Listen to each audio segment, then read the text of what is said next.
Hey guys, what's up? I hope you're having a great day. I just wanted to get on and do a little devotional video with you guys. So a couple weeks ago in youth group, I asked you to fill out a questionnaire and to ask me 2 questions that you want answered, and they range from really spiritual to just funny things about me.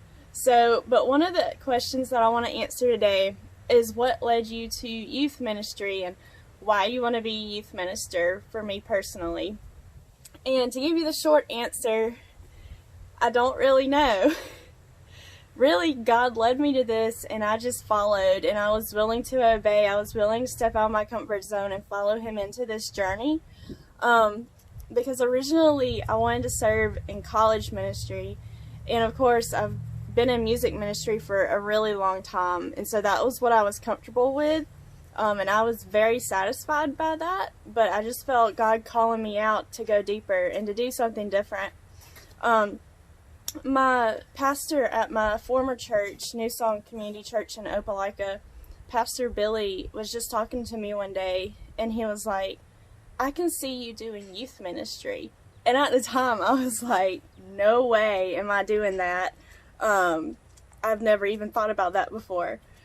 But after giving it more thought, it kind of planted a seed, and I kept just going back through my head of, what if I did youth ministry? What would that look like for me? And so then when I moved home from Mobile, and I wanted to serve in local church ministry, and with that, there's not a ton of options, but I found this job opening at Little Escamia Baptist Church that they were looking for a youth minister to serve, and things just kind of fell into place. God opened the door for me, and I went for it. I went in wholeheartedly, and I was willing to do whatever He was leading me to do, and I can say that it was one of the best things that I've ever done is serve in youth ministry.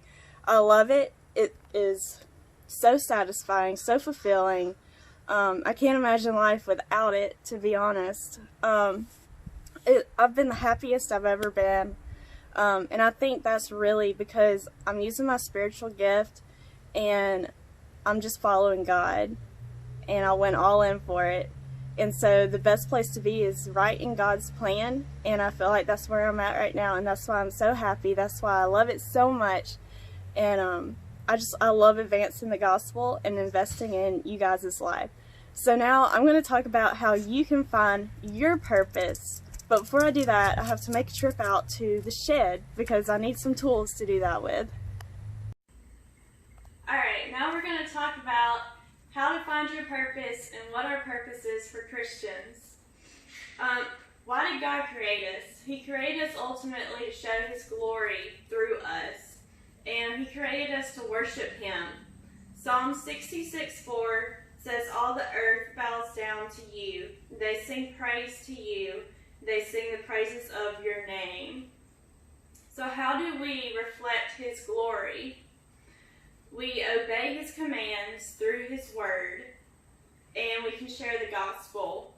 The Great Commission is our mission as Christians. And Matthew 28:19 says, therefore go and make disciples of all nations, baptizing them in the name of the Father, and of the Son, and of the Holy Spirit, and teaching them to obey everything I have commanded you.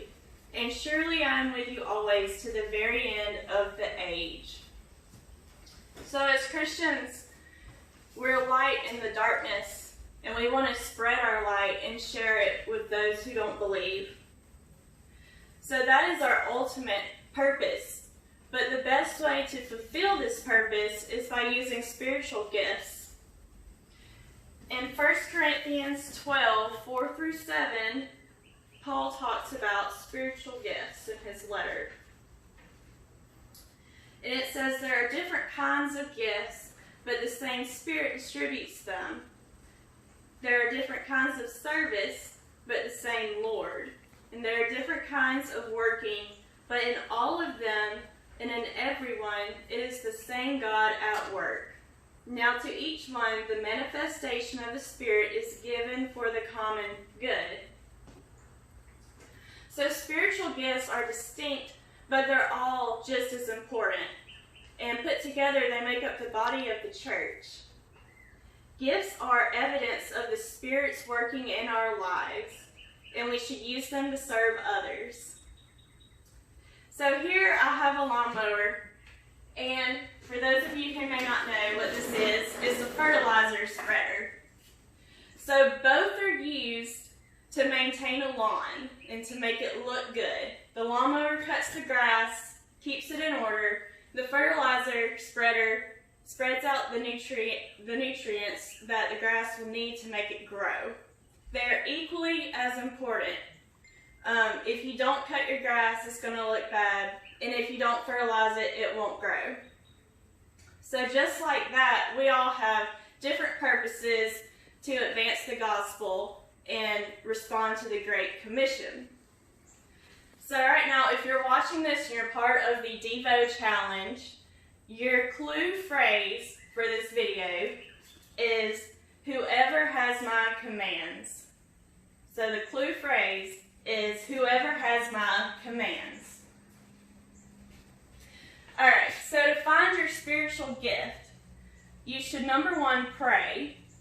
Number 2, let God speak to you through His Word. So you should be in His Word daily, because that's where He's going to speak to you. And you should also reflect on past ways in which you've served. So maybe you've helped with a VBS before, and you really enjoy children's ministry. Maybe you've sang a song in church before, and you really enjoy doing that. You should reflect on those. You should also try new things and be open to change, and look for open doors and new opportunities that God may be leading you in. So to sum it up, you are happiest when you are in God's plan and using your gifts to spread the gospel and to serve others. So thanks for tuning in. I'll see you next time. There was a lizard behind you the whole time. Where? He's like on the hose now.